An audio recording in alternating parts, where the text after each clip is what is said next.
While tech billionaires quietly buy bunkers in New Zealand and stockpile private jet fuel for a fast exit, one of their own is standing up and calling the whole thing a lie. Not the AI itself, the panic around it. Scott Galloway just said the words nobody in Silicon Valley wants you to hear, and what he is warning about next might be worse than any robot ever taking your job. For months, the professor from NYU Stern has been one of the loudest voices telling us that something big is coming. Not a slow decline, not a gentle correction, a reckoning. Somewhere in the next 12 months, he said, America is going to hit a wall, and there are only two doors on the other side of it. Behind one door is chaos in the labor market. Behind the other is a stock market collapse that could cut the biggest technology companies in half. Either way, he said, we are not ready. That warning did not come out of nowhere. It came out of a conversation that should have made a lot more people nervous than it did. Galloway sat down with his co-host on the Prof G Markets podcast, along with a colleague of his from NYU, a finance professor named Aswath Damodaran. Damodaran is not exactly known for dooms and gloom. People who have followed his career for decades describe him as an enthusiast, someone who believes in markets, someone who is usually the guy telling everyone else to stay invested and stop panicking. This time, he was the one who sounded rattled. He told Galloway, on record, that the market is not pricing in something that could be genuinely catastrophic. Not a normal dip, not a healthy correction. Something structurally dangerous, sitting underneath the surface of an economy that looks fine on paper. And his suggestion was not subtle. He said that pulling money out of stocks and putting it into something like baseball cards was not a crazy idea anymore. Think about that for a second. A tenured finance professor at one of the best business schools in the country, a man who has spent a career telling people that the market rewards patience, was floating the idea of parking your savings in cardboard collectibles instead of equities. That is not a man who is comfortable. Galloway later said he has known Damodaran for 25 years, and he had never heard that tone from him before. Not that level of pessimism, not that kind of fear. When the guy who usually tells you to stay in the market starts talking about cash and collectibles, that is worth paying attention to, even if you have never listened to a single episode of either of their shows. Think about how unusual that actually is coming from someone like him. Damodaran built an entire career on the idea that markets, over time, tend to reward the people who stay in and ride out the noise. He is the guy who normally tells his students and his readers to ignore the panic, ignore the headlines, and trust the long run. For that same person to sit across from Galloway and openly question whether staying invested still makes sense is not a small thing. It is the equivalent of a doctor who has spent decades telling patients not to worry, suddenly asking them to consider a second opinion. It does not automatically mean disaster is guaranteed, but it does mean the people who study this for a living are seeing something in the data that unsettles even their own instincts, and that alone should make the rest of us pay closer attention than usual. So what exactly is the danger they are describing? It starts with a number that sounds almost too big to be real. Since ChatGPT launched at the end of 2022, a huge share of the entire stock market's gains have been tied to artificial intelligence. Depending on how you calculate it, somewhere around 3/4 of the gains in the S&P 500 and a similarly enormous share of the profits have come from companies connected to this one, Technology Wave. 10 companies. Sometimes people call them the Magnificent Seven, sometimes the Mag 10 if you widen the lens a little.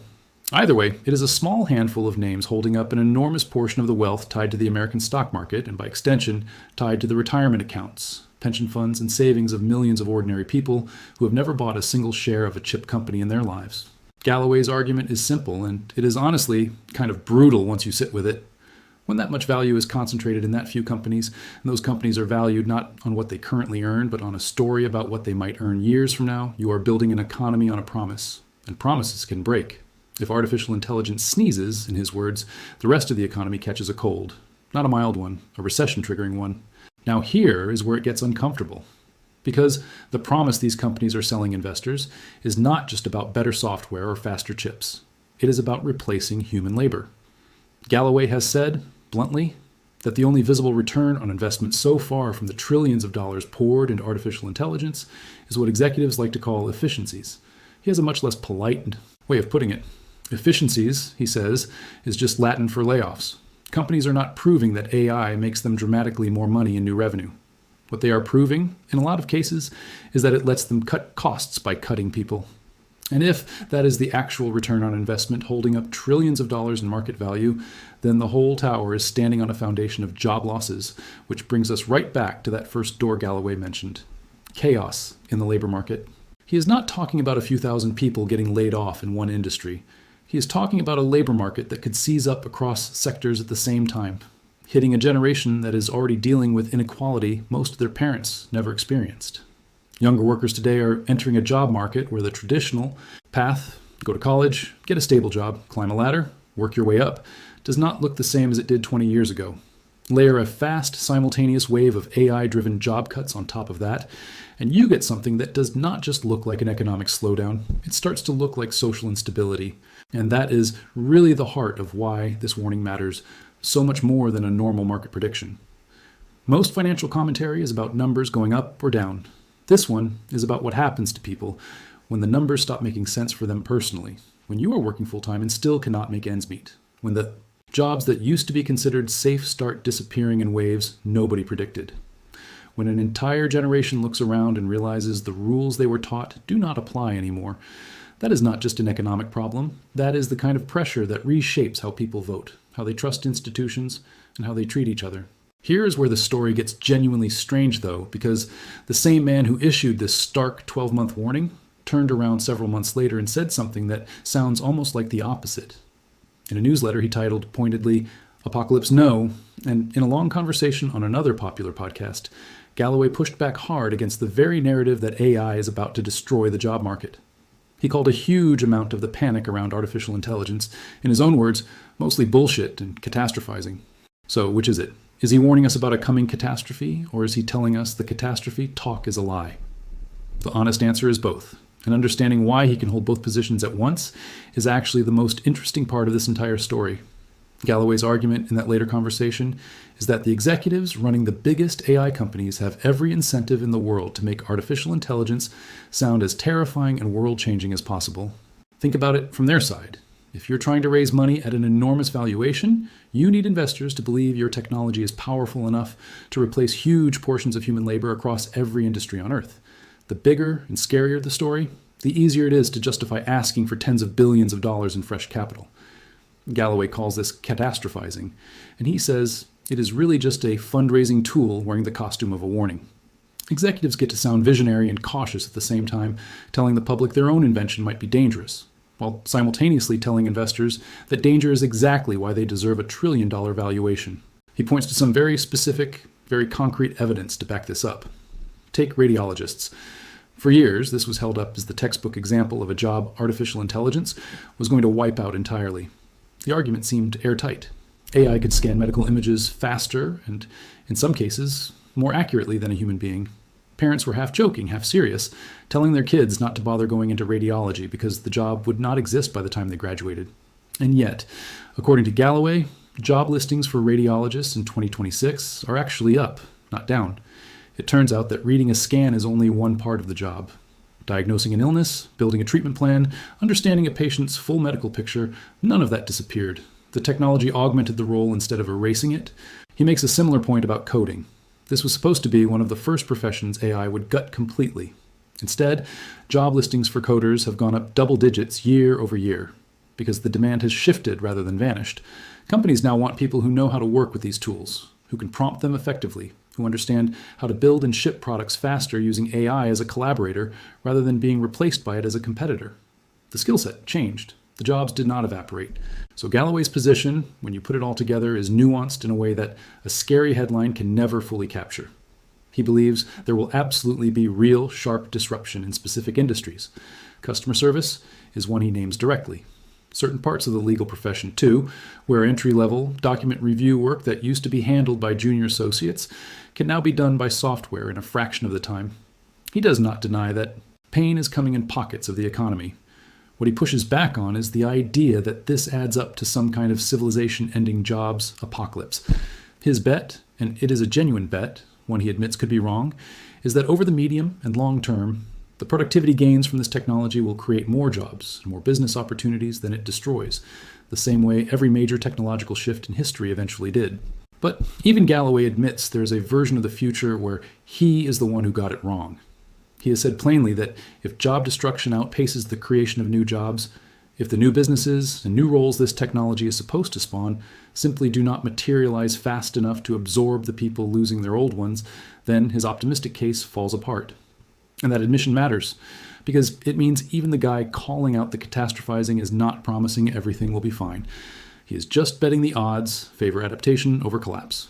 Which brings us back to the part of this story that should genuinely worry you, the part that has nothing to do with whether a chatbot can write better code than a junior developer. Galloway has talked at length about what he calls a nihilistic streak running through parts of the tech industry, and it shows up in a very specific, very telling way.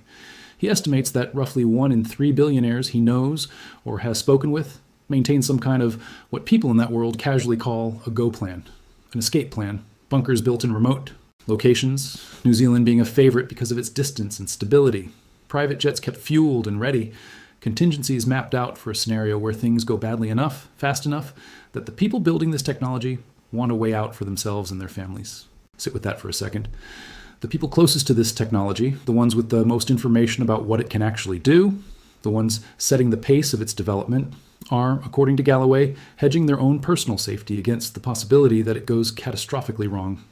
He has described conversations with executives in this space who openly accept a real, non-trivial risk, somewhere in the range of 7 to 10%, that artificial intelligence could end up being catastrophic for humanity as a whole. And they proceed anyway, because building the technology feels too consequential to walk away from. That is not a hypothetical fringe opinion. That is coming from people sitting inside the rooms where these decisions get made, people whose daily choices are quietly shaping the world the rest of us will have to live in, whether we ever get a vote in the matter or not. Galloway frames this not as some cartoonish villain behavior, but as the predictable outcome of how capitalism actually incentivizes people. These executives are not evil anomalies. They are doing exactly what the system rewards them for doing, maximizing shareholder value, outcompeting rivals, moving as fast as possible, because if they slow down out of caution, someone else will not and will capture the market instead. It is a systemic problem dressed up as a series of individual choices, and understanding it that way is a lot more unsettling than imagining a handful of bad actors, because it means the incentives themselves would push almost anyone toward the same behavior. Now, let's talk about the math behind all of this, because the valuation numbers involved are almost impossible to wrap your head around. Consider a company like Anthropic, one of the leading names building these large language models. As of recent estimates, the company has been burning through billions of dollars a year, with no expectation of positive cash flow for at least another couple of years, and yet it commands a valuation approaching $900 billion. Compare that to a company like Walmart, which generates hundreds of billions of dollars in actual revenue every year, and has done so consistently for decades. Walmart trades at a modest multiple of its earnings, because its business is proven, predictable, and profitable today. Companies like Anthropic trade at valuations built almost entirely on a bet about the future. A bet that says the total addressable market for this technology is so enormous that today's losses do not matter. That is not automatically wrong. Plenty of transformative technologies looked like reckless bets in their early years and turned out to reshape the entire global economy. But Galloway's point, and Damodaran's point, is that betting an outsized share of the entire American stock market on that particular story being true, without much room for error, is a genuinely risky position for an economy to be in. If the revenue does not materialize fast enough, if the promised labor savings do not show up at the scale investors are pricing in, something has to give. Either the incremental $1 trillion in new revenue actually shows up across the economy in the next several years, or those valuations, and the market built on top of them, come back down to earth. There is not really a comfortable third option sitting between those two. And this is not some isolated example limited to one company.